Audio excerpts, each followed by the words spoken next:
You have the talent. Whether you have the killer instinct is the big question. I first just wanted to kick off by asking you, so many people are going to go see this movie on the big screen. And a lot of them probably haven't been to the theater in a long time, and they're going to enjoy that. Yay, exactly. Thank you. I want to know what it's meant to you to go to the theater over the years, sort of the emotions that it's evoked, how it's impacted your lives. Oh my God. The theater, going to the movie theater is the most I think that's the reason I wanted to be an actor. I grew up in Arizona where it's 120 to 125 degrees Fahrenheit. You can't do anything outside in the summer. It's miserable. And going to a movie theater, which was very cold, and drinking an icy and watching something on screen and transport. I was also the kind of kid that once I left the theater, I thought I was the character for a good rest of the day, at least.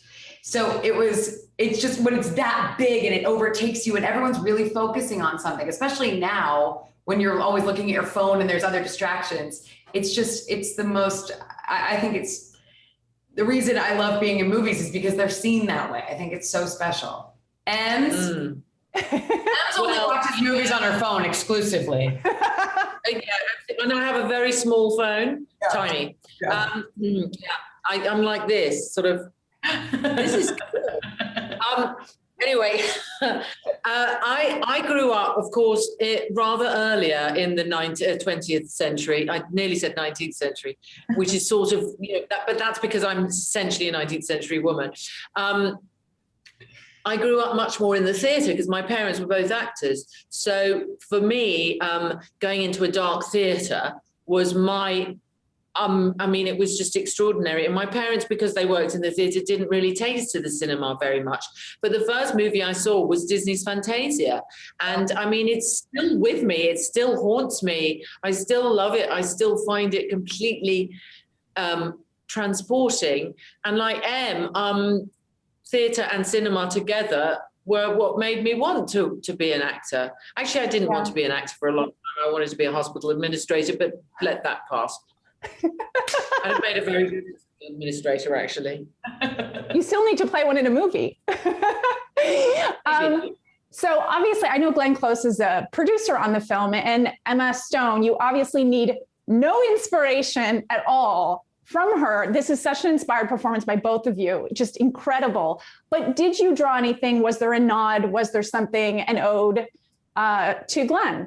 To be honest, for me, I did not rewatch her films once I was making Cruella because I did not want to even try to touch Glenn Close. Why would anyone try to emulate Glenn Close? She is so fantastic and stands alone that I was like, okay, this is an origin story of the character. She's also transported into the 70s, which is a totally different, it's sort of taking the character and just reimagining the story. So it felt like it should be a reimagining for me as well. And so I wouldn't dare try to do a pale comparison to, Glenn Close. Well, not looking back, but looking forward, I was thinking of The Godfather 2 when they did a mashup of like Brando and Pacino. Could you ever see because there's going to be a sequel to this film, I demand it, like a mashup, like a back and forth, like a prequel sequel kind of thing? I have no idea. You're going to have to talk to. I'm writing to beg them to do that. Right, I'm writing the letter now. Actually, has anyone got any paper? Dear Mr. Disney, is he still around? I don't even know. Please, can we do exactly what was just suggested in this interview? I'm sending it now because I think that's a brilliant idea. But you're a writer, Emma. You could write this.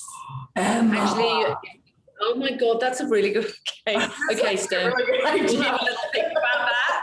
Do you know what? Before we get on to the sequel, should we just see how the movie goes first? That's a really good idea. We should just see if people even want this or if we're shoving it down their throats. Yes. There is no way that's the movie yet, but we're already excited about the sequel. No, we need to shut up. We gotta shut up. If Emma Thompson wrote it, Emma Stone, you'd be on board? Oh my God. I mean, come on. If Emma Thompson wrote anything. Okay. Going on another tangent, could there be an Avengers style film where all of the villainesses show up in one movie? Oh my goodness. You have so many good ideas. Why don't you work for Disney? Are you a producer pretending to be a journalist? That's what I want to know. I'm hiding my producer hat under my puffy sleeves. Lots of incredible ideas here. But could we see that? Would that be cool? And the Baroness, my goodness, she could show up too. I mean, come on. You need to go pitch this. Yeah. You got to go pitch this. That would be very cool. I wanted to ask you, Emma Thompson, the Baroness, because obviously this is Cruella's origin story. Did you create an origin story for the Baroness? Because she must have had a rich life before we see her on screen. Did you create that for yourself as an actress?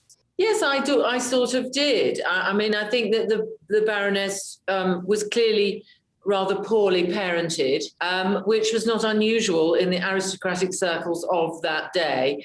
But anyway, it's fine. She's made it work for her.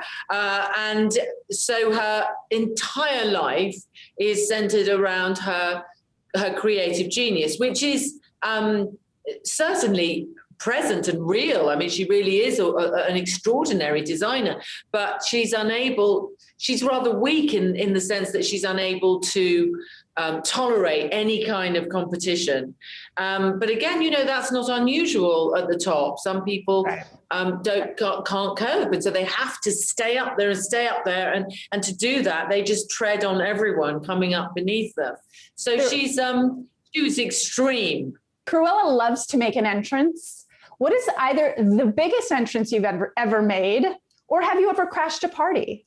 I did this movie called The House Bunny when I was 18, and the after party was at the Playboy Mansion because the film took place and there was moments of the Playboy Mansion. And as I walked in, as is my way in life, this tends to be, I was on a real high. I was really feeling great. It was one of the first movies I had ever done. And I walked in, the big staircase, and I fell flat on my ass. I mean, I walked in and went, boom, and it hurt so badly. And so that was a major entrance. On your butt at the Playboy Mansion. She thought she owned everyone. It's foolish. Unhinged. Well, you're fired. Why are you speaking? I think you nicked me. You push so many boundaries with this film, but it still feels very much like a Disney film. It's a darker film than I think we've seen before. You're the perfect guy to direct it. So first question is, how did you balance that and still make it feel Disney so every generation can go see this movie? Thank you for noticing. It's a really tricky thing. I wanted to say, I spoke with Sean Bailey after I, Tonya. And I've done a couple of Disney films before, so I'm very familiar with the Disney brand and that tone. But getting to do a villain, it sort of takes the handcuffs off a little bit, and we could really go for it. So it was kind of this bizarre thing, and nothing that I love the Disney films, but every time a production head would come in, I'd be like, "We're not making a Disney movie. They don't think of it like a Disney film. We're making this like coming of age story of this, a very grounded thing." So, particularly like wardrobe and production design, it was all very grounded in that 70s punk world. And I brought my cinematographer, Nicholas Karakatanis from I, Tonya, and we're kind of just making another indie movie for a lot of money. It's funny because I think one of the actors said that on set. I think it was Emma Thompson said that it felt like an indie movie, even though the scope of it was so big. I wanted to ask you as a director, because this is a movie about a rebel. What is the most rebellious thing you feel like you've done as a director? I don't know if I can say. It's like, I don't know. I'm very passionate about getting what I believe in. And even on this film, there were a couple of times where Disney's like, I don't know if we don't really want to shoot that. And I was like, well, I'm going to shoot it and I'll shoot the other version, and then you guys can decide in post. But I just wanted to get it on camera. Wow. So how much did it make into the movie, and how much did it get? Is there a director's cut? Like a 5 hours? It's actually in the film. So it was great. Wow. Was that the thing that first came to mind that you were going to say? I feel like it wasn't. Well, it's I tend to like, in terms of being, there's been other times. There's been times. There was a moment on another set where it's like I offered to pay for the day because we weren't going to stop. Wow. Well, it kind of leads me into my next question. I mean, I think everybody has seen the stills from Pam and Tommy that have come out, that have leaked, not leaked, but you released them online. And there's so much buzz about that. From I, Tonya to this film to you're doing a Mike Tyson series. Why are you the director that tells stories from the point of view of like the baddie or the rebel or the infamous rather than the famous? It's funny. I'd say I don't know why I'm attracted to that. It's nothing about my personal life, I hope. Although I always have felt somewhat like an outsider. I came from Australia when I was 19 to New York, living in a YMCA and never feeling like I was part of the club. And I think, and finding my way. And I just really empathize with that. And I just find it fascinating with all of these stories. Most people do bad things they're not bad people. They don't think they're bad people. They're good people doing bad things. So it's really figuring out like where their head was, their motivation, what the choices they made and why they made them, and humanizing them, and not necessarily condoning what they're doing, but just understanding their situation. And I get very intrigued with that. Yeah, well, especially, in this movie, they're so, it's a tough balance with Emma Stone's character, to balance the bad with the good, the both sides, the Estella and the Cruella. You did an amazing job. I wanted to ask you just the scope and size of this, because watching it, and I think it was the costume designer that when she first read the script said, oh my gosh, this is an enormous movie. And I'm assuming this is the most enormous movie you've worked on. Yeah. What was the most challenging part of all of that? You say that again, it's like, I'm very greedy as a director. And there was a lot of people saying we couldn't get all of this in the amount of time that we had. And I was just like, yeah, we can. And so we shot 2,700 setups in 65 days. My AD pointed out to me, which meant that we were lighting and shooting a shot every 25 minutes, which is why it felt like an independent film. So that garbage truck shot, where she's on the back of the truck, I had 8 minutes to get. It's like we did 2 takes at 3 a.m. on London. So which take made it, 1 or 2? That's crazy. That's crazy. Yeah. So there was always this sort of very frenetic pace, and the crew was amazing with it. And I think in some ways it gave us this freedom, because once the keys, like, Nadia with hair and Jenny with, wardrobe, they would just be running with it. And it's like, Emma would be like running off and throwing in 20 minutes later in a different hairstyle, a different outfit. And how do you capture, because one thing I think you do really well as a director is you capture the essence of a decade. And I, Tonya was set in the 70s, this is set in the 70s. And obviously you have great music. I mean, the soundtrack for this is off the charts, but how do you capture the essence of a decade, the spirits? Like you're so immersed in it. The critical part for me is that you're not drawing attention to it. For me, I say, I don't want the audience to suddenly be like, oh, I love that outfit, or I love that set. It's like, it's all got to fall off into the background and just be part of the story. It's always got to be about character first. So if there's something that's calling too loudly for attention, it's not right in the film, and it's like, I don't think, and there's also this other aspect that you're never just shooting 1978. It's like 1978 and the 10 years before, like people don't buy all their clothes that year. They don't drive, they don't buy all their appliances. And so there's this history that you get to.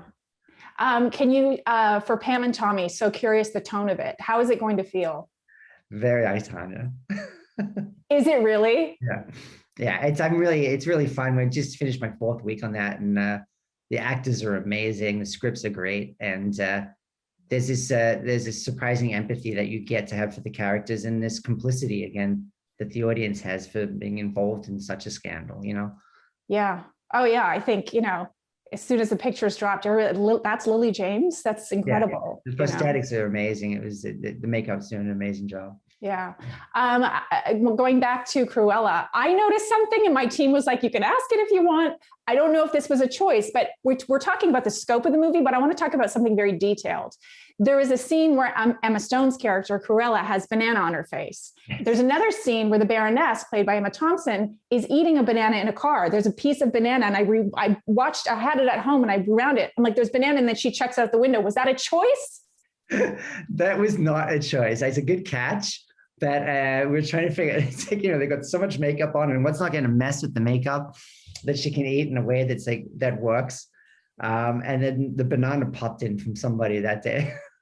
Okay, so it Like, wasn't in the like moment. a tie-in. Like one has No. banana on their face, Yeah, the the other banana throws on it the out. face is definitely like a motivated thing, and I love I love the way that scene played out, and it's on. She checks the wrong side of her face, and then she eats it, and it's great. Yeah. Did you at all talk to Ryan about Emma, since you worked with Ryan, or Emma about Ryan? Did that connection come into play at all? I actually didn't. It's like we never crossed. I mean, other than just sort of casual things, but I know they're both very fond of each other.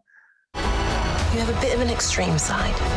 Yes, darling. What fun that is. I want to first ask you about your name in this film, Anita Darling. Now, Anita in the original, the OG animated film cartoon was called Anita, but Cruella would call her Darling. So is this possible foreshadowing of where this character could go? Was this just a nod to the original, and did you sort of have a say in any of it? I think that would probably be more of a question for Craig. I did not have a say in it, but I absolutely loved the name. I mean, I think that what I love about even the name Anita Darling is that the way both these women say it, it's so trippingly off the tongue. It just adds to the sort of camp high drama of it all. So I did not have a say in it, but I absolutely love it. And I love when anyone refers to me as Anita Darling. I was hoping you would say darling, because ever since I've seen this film, I've been saying darling. And I think it's going to set, not only is the fashion going to set off trends, but people are going to go back to saying darling. Oh, I think we're going back to darling. Yeah. I think that's kind of the wonderful thing about this film is I think that it's almost like it's this wonderful movie that transports you into another place. And it's almost like a travel film. Like to see it, you're like, oh, that's London. The way they speak, the way it looks, the way it feels. It's like you get a taste of the city and the tone and the way people speak just from watching it. In that era. Yeah. So this movie's going to be such a massive success. There's going to be a sequel. There just is. I'm putting it out there in the universe, or possibly a spin-off. What would you like to see with your character if you were to move forward and evolve? Would you like to see a tie-in with the Anita? Maybe she ends up, because in the original, she had all the Dalmatians. Right. She was, she found love, or what would you like to see happen? What would I like to see? That's a great question. I have not been asked it, so I'm going to think fast.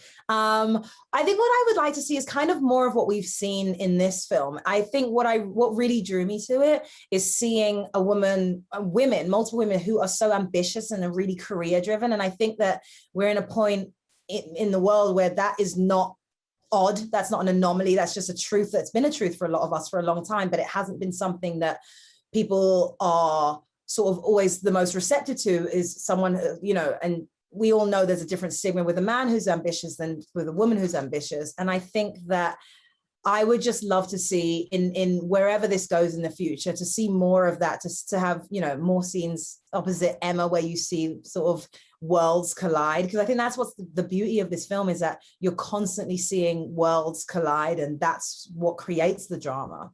Yeah, I think, the fact that your character, you play a gossip columnist, but she takes her job very seriously. You feel like she has aspirations to go beyond that.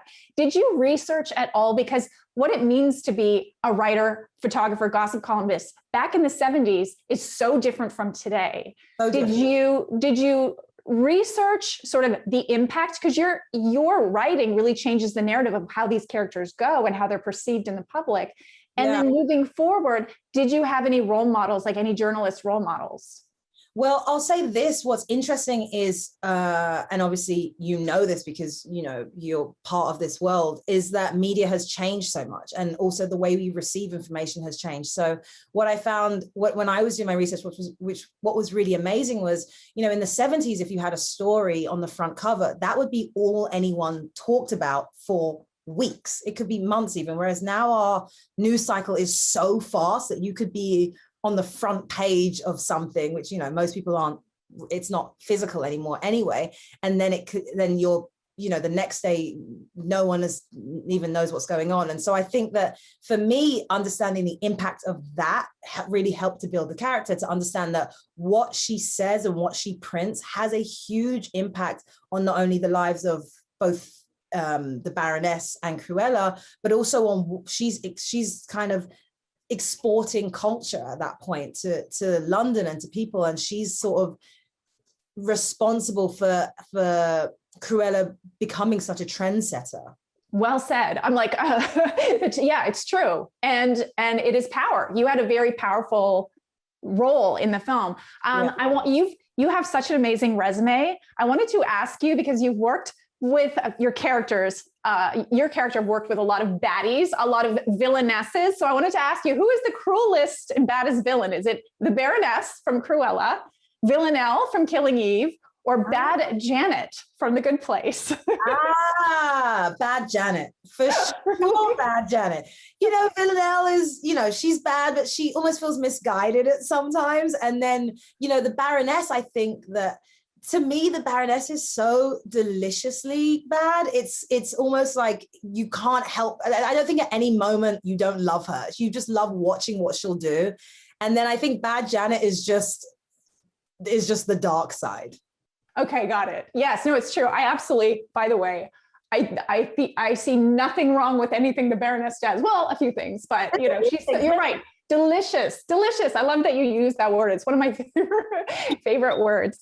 Have you done anything very rebellious? Like, have you ever, you know, she crashes parties, like Cruella loves to crash a party, or she goes incognito under the radar. What is the most rebellious thing you've ever done?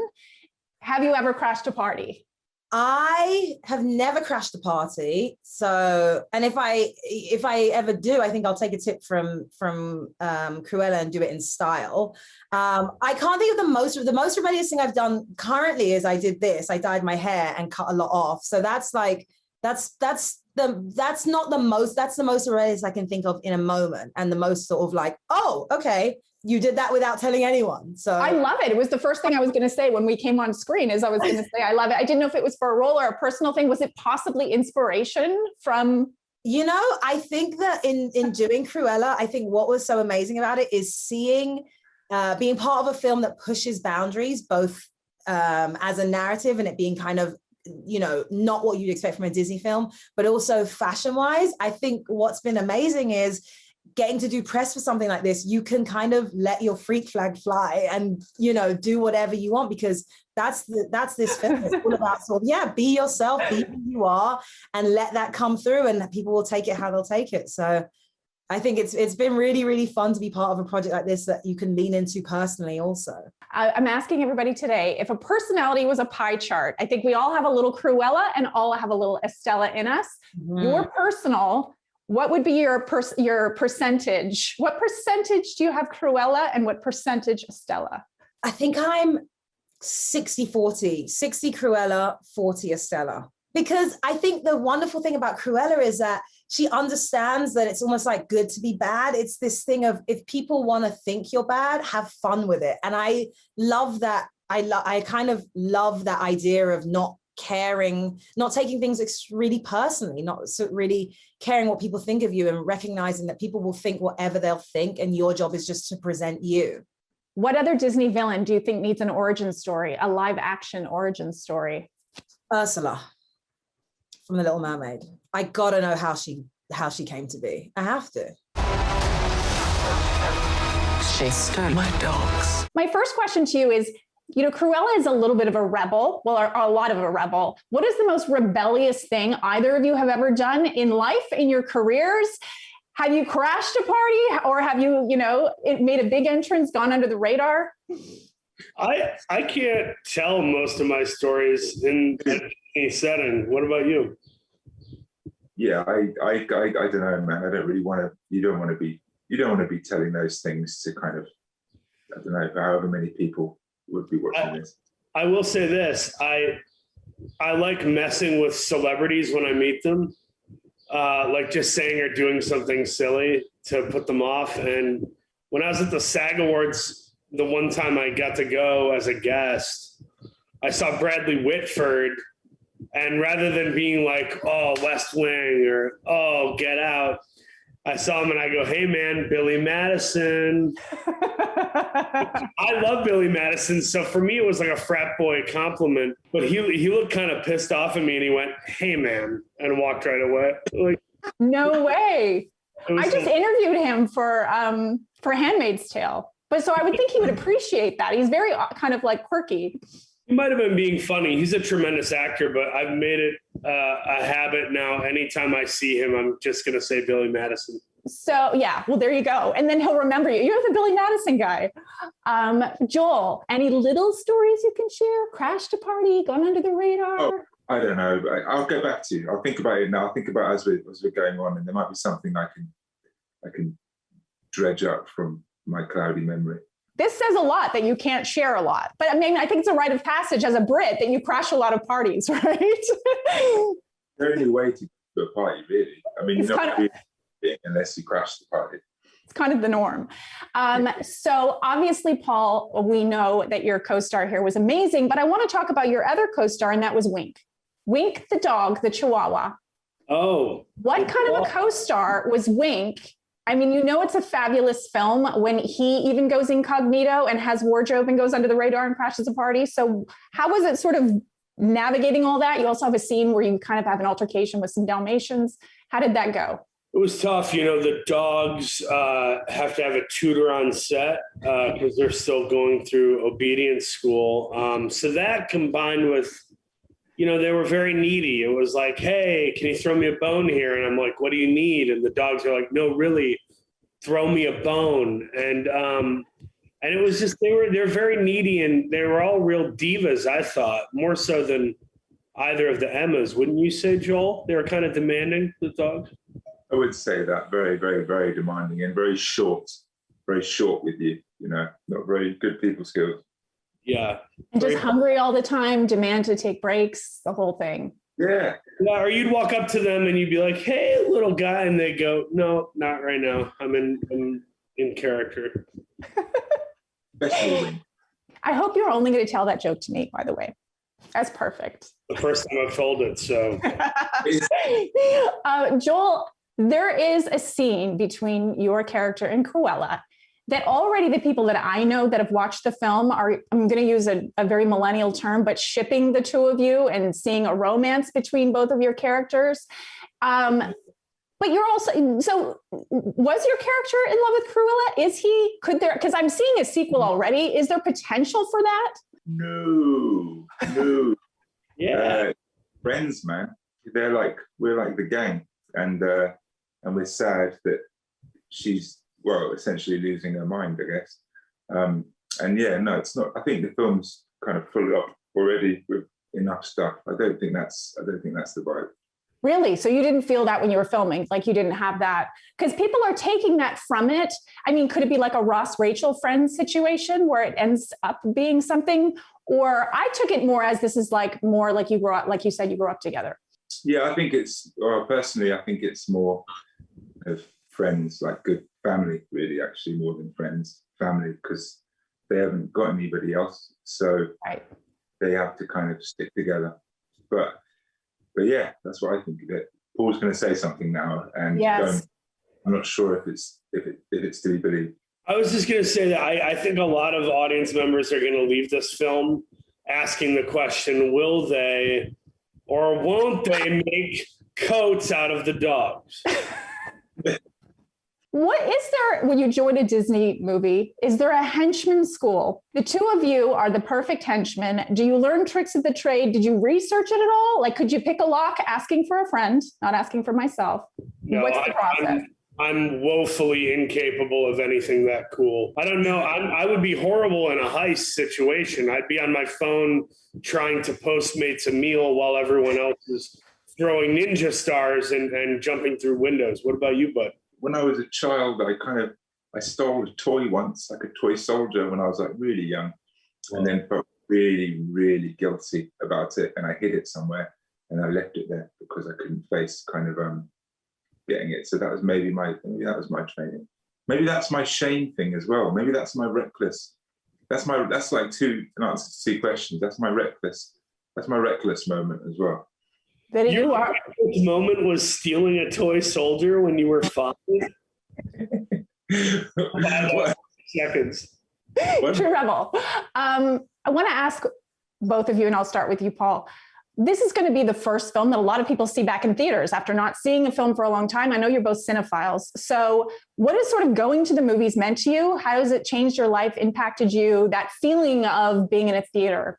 I love movies. Joel and I think have pretty good taste in film. We're really proud of this one, and I think if we're trying to get people back to the theater, this is kind of the perfect movie to do it. Right? Is big action adventure sort of comedy with a lot of heart and a lot of visual pomp and circumstance.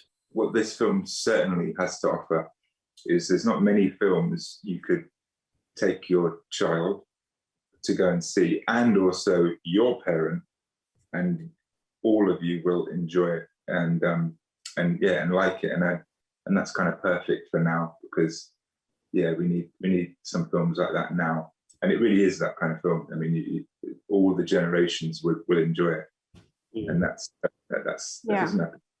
Cruella, Estella, if your own personality was a pie chart, what percentage are you Cruella? What percentage are you given Estella of your own personality? 70 Estella, 30 Cruella. I'm gonna say I'm probably 85% Dalmatian, based on how often I'm trying to sleep or use the toilet. And the other 15% is probably Cruella. I don't know that I have any Estella. I'm not a sweet, sewing kit type of person. I'm either causing havoc or trying to hide from people. Yeah.